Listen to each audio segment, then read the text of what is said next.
Sore itu, hujan turun tanpa henti. Jalanan sepi, hanya ada beberapa kendaraan yang lewat dengan lampu menyala redup di balik kabut.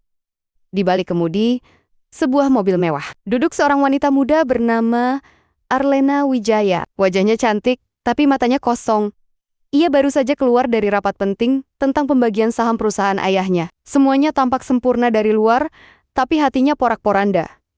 Tunangan yang ia cintai selama 3 tahun, ternyata berselingkuh dengan sahabatnya sendiri. Arlena marah, kecewa, tapi juga lelah.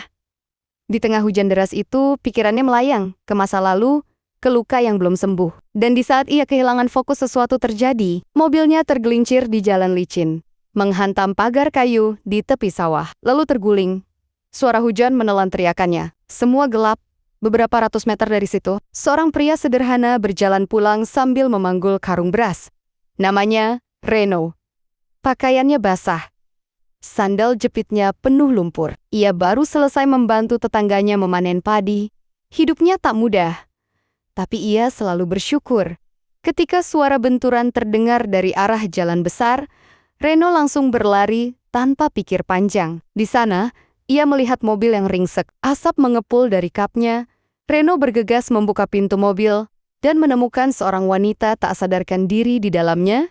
Cairan merah menetes dari pelipisnya, wajahnya pucat tanpa berpikir. Reno menggendong wanita itu dan membawanya ke rumah kecilnya di pinggir sawah. Di rumah sederhana itu, Reno menyalakan api kecil, mencari kain bersih, dan mencoba membersihkan luka di dahi wanita itu.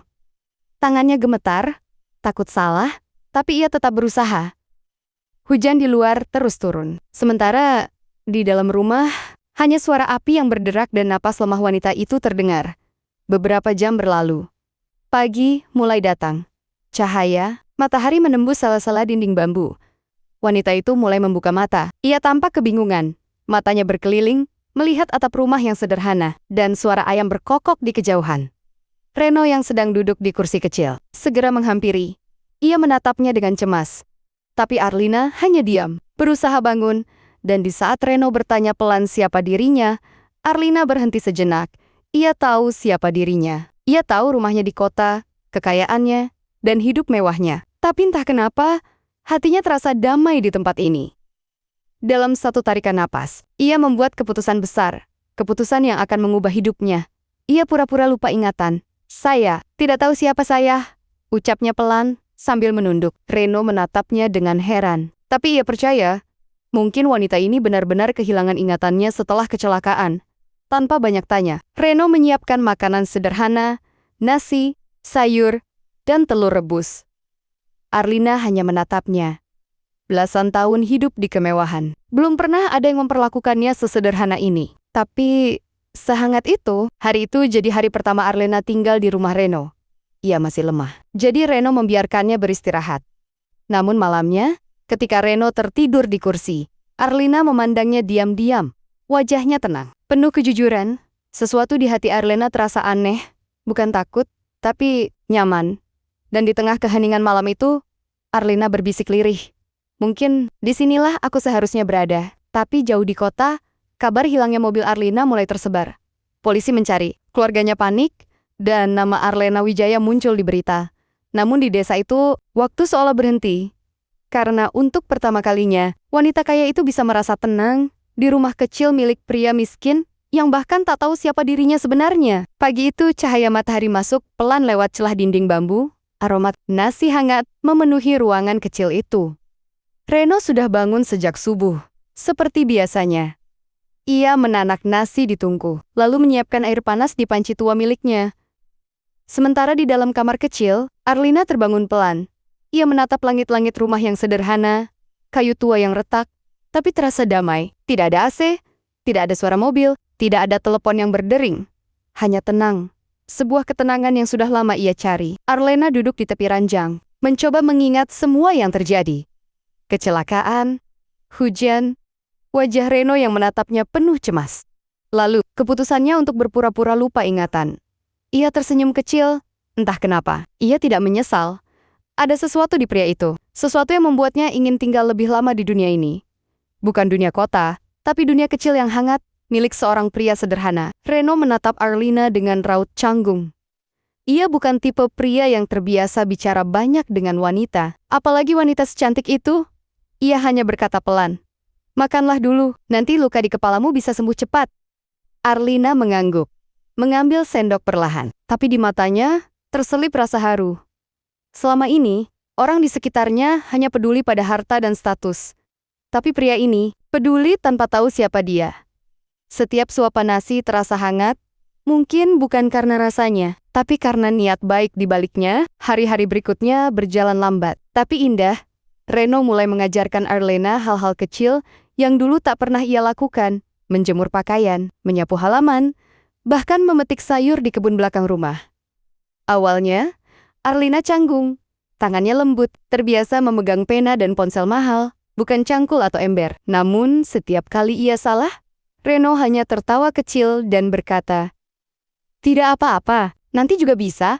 Dan entah kenapa, kalimat sederhana itu menenangkan hati Arlina lebih dari 1000 kata manis dari orang kota. Sore itu mereka duduk di depan rumah, menikmati teh hangat, langit berubah jingga, dan matahari perlahan tenggelam di balik sawah. Arlina menatap pemandangan itu dengan mata berbinar. Ia belum pernah duduk sesantai ini seumur hidupnya. Tidak ada rapat, tidak ada pesan masuk, tidak ada tekanan. Hanya suara jangkrik dan tawa kecil Reno di sampingnya. Reno menatapnya sekilas, lalu berkata pelan, "Aku tidak tahu siapa kamu sebenarnya, tapi aku senang kamu di sini." Arlina menunduk. Hatinya bergetar. Ia ingin jujur, ingin berkata siapa dirinya sebenarnya. Tapi setiap kali ia menatap Reno, rasa takut itu muncul. Takut jika Reno tahu, semuanya akan berakhir. Jadi ia hanya tersenyum, menatap langit yang mulai gelap. Malam itu, Arlina tidak bisa tidur. Ia keluar ke teras, memandangi hujan pelan yang jatuh. Ia teringat pada rumah besar miliknya di kota, pada keluarganya yang mungkin sedang mencarinya. Tapi anehnya, tidak ada kerinduan, yang ada justru rasa takut. Takut kehilangan rumah kecil ini dan pria di dalamnya. Reno keluar membawa selimut. "Kamu kedinginan?" tanyanya, lembut. Arlina hanya menggeleng, menatap hujan. "Reno," katanya pelan, "kenapa kamu begitu baik pada orang yang bahkan kamu tidak kenal?" Reno diam sejenak, lalu menjawab, "Karena dulu, waktu aku susah, ada orang asing yang juga menolongku. Mungkin ini caraku membalas kebaikan dunia." Jawaban itu membuat hati Arlina semakin dalam tenggelam. Bukan karena belas kasihan, tapi karena kagum. Pria ini miskin, tapi hatinya kaya. Dan di dunia tempat semua orang sibuk mencari untung, Reno justru sibuk memberi tanpa pamrih. Hari-hari berikutnya semakin hangat. Reno mulai memanggil Arlina dengan sebutan Nona. Dan Arlina, tanpa sadar, mulai tersenyum setiap kali mendengar panggilan itu. Kadang, saat Reno pergi ke ladang, Arlina duduk di jendela dan menatap jalan setapak. Setiap kali bayangan Reno muncul dari jauh, hatinya berdebar tanpa alasan. Ia mulai takut, bukan takut pada masa lalu, tapi takut jika semua ini hanyalah sementara. Suatu sore, suara radio warung di ujung jalan memutar berita. Seorang wanita muda bernama Arlina Wijaya dilaporkan hilang setelah kecelakaan di jalan raya minggu lalu. Polisi masih melakukan pencarian. Reno yang sedang membeli gula tiba-tiba berhenti. Wajah di foto kecil di radio itu tampak sangat mirip dengan wanita yang kini tinggal di rumahnya. Ia tidak bicara apa-apa. Ia pulang dengan hati berdebar bingung harus bagaimana. Dan ketika malam datang, ia hanya duduk di kursi menatap Arlina yang sedang menjemur pakaian di depan api. Ia ingin bertanya, tapi takut jawabannya akan membuatnya kehilangan sesuatu yang berharga. Arlina sadar, Reno menatapnya. Tapi ia pura-pura tak tahu. Air matanya jatuh pelan. Mungkin karena ia sadar, waktunya di dunia kecil itu tidak akan lama lagi. Malam itu keduanya diam. Tak ada kata, tapi ada ribuan perasaan yang tak sempat diucapkan. Dan di antara bunyi hujan yang kembali turun, dua hati mulai saling menyimpan nama satu sama lain. Tanpa sadar, mereka mulai saling mencintai. Hari-hari berlalu begitu cepat di desa itu. Arlina semakin terbiasa dengan kehidupan sederhana. Ia belajar menanak nasi di tungku, menimba air dari sumur, bahkan sesekali membantu Reno di sawah. Reno yang dulu jarang tertawa, kini sering tersenyum. Kehadiran wanita itu membawa suasana baru di rumah kecilnya.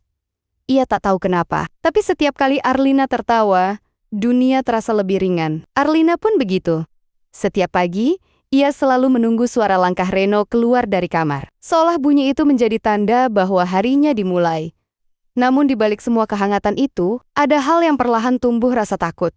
Arlina tahu kebohongan tidak bisa disembunyikan selamanya. Dan setiap kali Reno menatapnya, dengan tatapan penuh percaya, rasa bersalah itu semakin dalam menusuk hatinya. Suatu malam Reno berbicara pelan.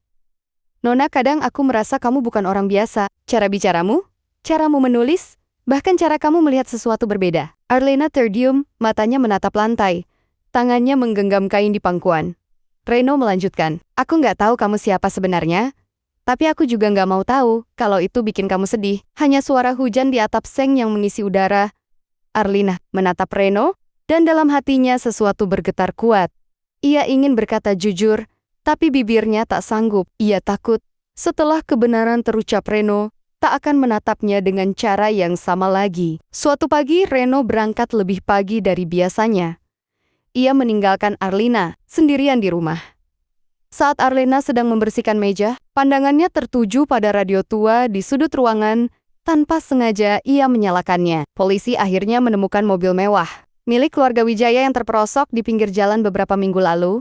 Putri pemilik perusahaan Wijaya Group, Arlina Wijaya, dinyatakan hilang. Keluarganya masih berharap ada kabar baik. Tangan Arlina gemetar. Matanya berkaca-kaca. Ia segera mematikan radio itu dan terduduk lemas. Semuanya kini terasa nyata kembali siapa dirinya, di mana seharusnya ia berada, dan kebohongan yang ia bangun. Reno pulang, ia melihat wajah Arlina pucat, matanya merah. Kamu kenapa? Tanyanya khawatir. Arlina hanya menggeleng, tapi air matanya tak bisa berhenti. Ia memeluk dirinya sendiri, dan di antara isak yang tertahan, ia berbisik. Aku takut, Ren. Aku takut semua ini berakhir. Reno mendekat, tak mengerti, tapi ia tahu. Wanita itu sedang menanggung sesuatu yang berat. Ia duduk di sampingnya tanpa bicara. Hanya diam. Tapi diam yang terasa menenangkan. Malam itu ketika Reno sudah tertidur, Arlina menatap wajahnya lama.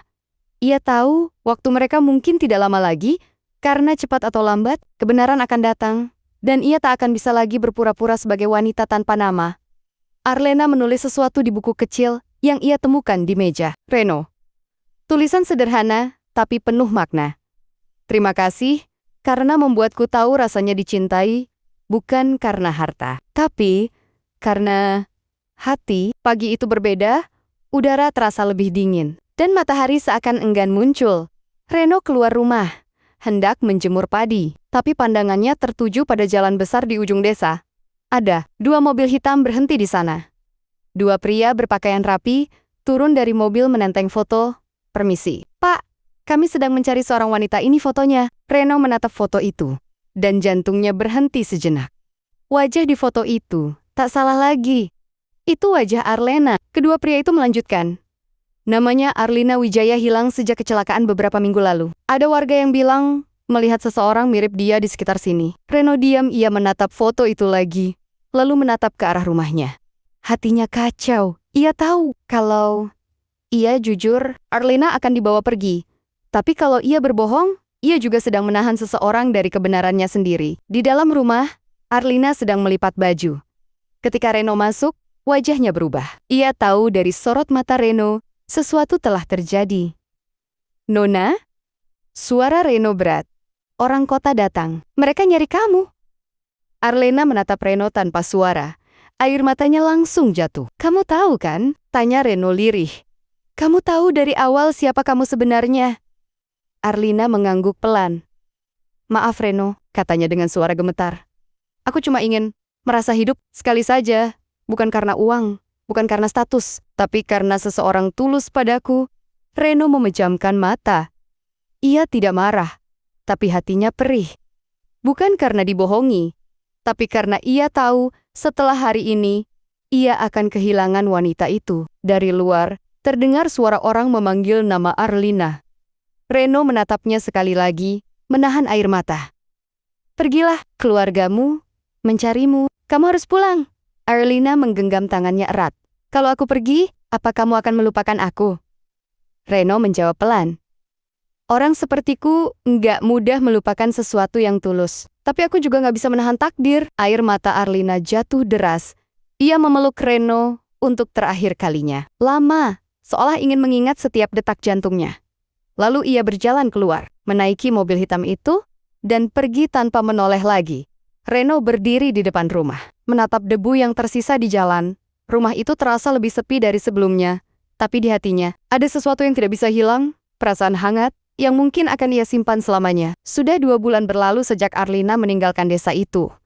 Ia kembali ke kehidupannya yang dulu rumah besar, pelayan, dan segala kemewahan yang seharusnya membuatnya bahagia. Tapi entah kenapa, semua itu kini terasa hampa. Setiap pagi, ia duduk di balkon, menatap matahari yang terbit dari arah timur, arah yang sama di mana desa kecil itu berada. Setiap kali cahaya pagi menyentuh wajahnya, bayangan Reno muncul di pikirannya. Cara Reno tertawa, cara Reno menatapnya tanpa pamrih, semuanya masih begitu jelas. Suatu hari, ibunya datang. "Nak, kamu sudah sembuh." Semua orang lega. "Tapi kamu masih terlihat jauh. Apa yang kamu pikirkan?" Arlina hanya tersenyum tipis. "Aku cuma kangen suasana yang sederhana, Ma. Hidup yang tenang." Ibunya mengangguk tanpa curiga. Tapi di hati Arlina, ada luka yang tak bisa ia ceritakan. Luka karena meninggalkan seseorang yang mencintainya, bukan karena siapa dia, tapi karena apa yang ada di hatinya. Suatu malam, Arlina melihat liputan berita tentang desa kecil yang terkena banjir akibat luapan sungai. Di layar TV sekilas, terlihat wajah seseorang yang ia kenal, Reno. Ia sedang membantu warga mengangkat karung beras dan mengevakuasi anak-anak ke tempat aman. Tubuhnya basah kuyup, tapi ia tetap tersenyum. Arlina menatap layar itu tanpa berkedip. Air matanya jatuh tanpa bisa ia tahan. Tanpa berpikir panjang, ia memutuskan sesuatu malam itu juga. "Aku harus kembali." Keesokan harinya Arlina diam-diam pergi. Ia menyamar sederhana, membawa jaket dan tas kecil. Perjalanannya memakan waktu panjang, jalanan licin, udara dingin, tapi tekadnya lebih kuat dari apapun. Setibanya di desa itu, Arlina melihat semuanya berubah. Beberapa rumah terendam, warga sibuk membersihkan lumpur. Dan di antara mereka, Reno berdiri dengan wajah lelah tapi tegar. Reno menoleh, dan untuk sesaat, waktu seakan berhenti. Mata mereka bertemu lagi, sama seperti pertama kali dulu, di bawah hujan. Tapi kali ini bukan karena kecelakaan, melainkan karena takdir yang menolak menyerah. "Kenapa kamu balik?" tanya Reno pelan. Arlina tersenyum tipis. "Karena aku nggak bisa pura-pura lupa lagi, Ren. Aku udah inget semuanya, tapi aku juga inget satu hal." "Apa itu?" "Bahwa aku bahagia waktu bersamamu." Reno terdiam. Ia tak tahu harus senang atau takut, tapi ia tahu perasaannya tak pernah berubah. Keduanya berdiri di tengah hujan, sama seperti saat mereka pertama kali bertemu, dan kali ini tak ada kebohongan di antara mereka. Hujan turun tanpa henti. Malam itu Arlina memutuskan tinggal sementara di rumah Reno. Rumah yang tak banyak berubah sejak dulu, hanya saja kini di sudut meja masih ada buku kecil yang dulu pernah ia tulis. Tulisan itu masih di sana, halamannya terbuka. "Terima kasih, karena membuatku tahu rasanya dicintai, bukan karena harta, tapi karena hati." Reno melihatnya, lalu menatap Arlina. "Tulisanmu ini, aku simpan terus." Arlina menunduk, matanya berkaca. "Aku pikir kamu bakal buang buku itu." "Gimana bisa?" jawab Reno pelan. "Buku ini satu-satunya hal yang bikin aku percaya kalau kamu pernah benar-benar di sini, bukan cuma mimpi." Malam itu mereka berbicara lama, tentang hidup, tentang kehilangan, dan tentang rasa yang tak sempat selesai. Arlina menceritakan semuanya tentang keluarganya, tentang kebohongan yang ia buat karena takut kehilangan kedamaian yang ia temukan di hidup. Reno hanya mendengarkan. Sesekali tersenyum, sesekali menatap keluar jendela. "Aku bukan siapa-siapa, Arlina. Aku cuma orang miskin yang hidup dari hasil tanah. Tapi kalau kamu mau, aku nggak akan biarkan kamu pergi lagi."